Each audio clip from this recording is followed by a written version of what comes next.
Lions സ്വപ്നഭവന പദ്ധതിയിൽ 11 വീടുകൾക്ക് തറക്കല്ലിട്ടു. Lions district governor Rajan Namboothiri ഉദ്ഘാടനം നിർവഹിച്ചു. Lions international 318C Kochi, Chittilappilly foundation, EVM എന്നിവർ ചേർന്ന് സൗജന്യമായി നിർമ്മിക്കുന്ന 11 വീടുകളുടെ തറക്കല്ലിടൽ ചടങ്ങ് നടന്നു. Lions district governor Rajan Namboothiri ഉദ്ഘാടനം നിർവഹിച്ചു. ഡിസ്ട്രിക്റ്റിന്റെ ഏറ്റവും വലിയ അഭിമാനവും അഹങ്കാരവും ഒക്കെ ആയി മാറാൻ കോതമംഗലം എന്നുമായി തീരാൻ കാരണമായിട്ടുള്ള senior most members, especially Yuvan ചേട്ടൻ.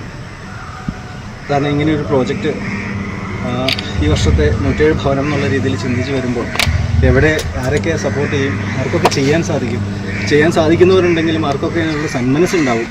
കോതമംഗലം നഗരസഭയിലെ 8ാം വാർഡിൽ മലയൻകീഴിലാണ് ലയൺസ് സ്വപ്നഭവനം പദ്ധതിയിൽ വീടുകൾ നിർമ്മിച്ചു നൽകുന്നത്. മാർച്ച് 31-ന് 11 വീടുകളും ഗുണഭോക്താക്കൾക്ക് കൈമാറ്റം ചെയ്യുമെന്ന് ലയൺസ് ഭാരവാഹികൾ അറിയിച്ചു. ഒരു വീടിന് 10 ലക്ഷം രൂപയാണ് ചെലവ് പ്രതീക്ഷിക്കുന്നത്. സെന്റ് ജോർജ് കത്തീഡ്രൽ പള്ളി വികാരി ഫാദർ തോമസ് ചെറുപറമ്പിൽ ചടങ്ങ് ആശീർവദിച്ചു. Kothamangalam lions club president Binoj George അധ്യക്ഷനായി. Municipal councillor KV Thomas, cabinet secretary housing project Jose Mangali, EVM group chairman EM Johny, zone chairman doctor Binoy Bhaskaran, housing project regional coordinator Sony Abraham, club housing project coordinator TK Sony, lions club secretary Tiby P Eldo, Davis Nellikattil, Jimmy Antony, TD Sreekumar, Solan George, Jisha Kuruvila എന്നിവർ സംസാരിച്ചു. News desk KCV news.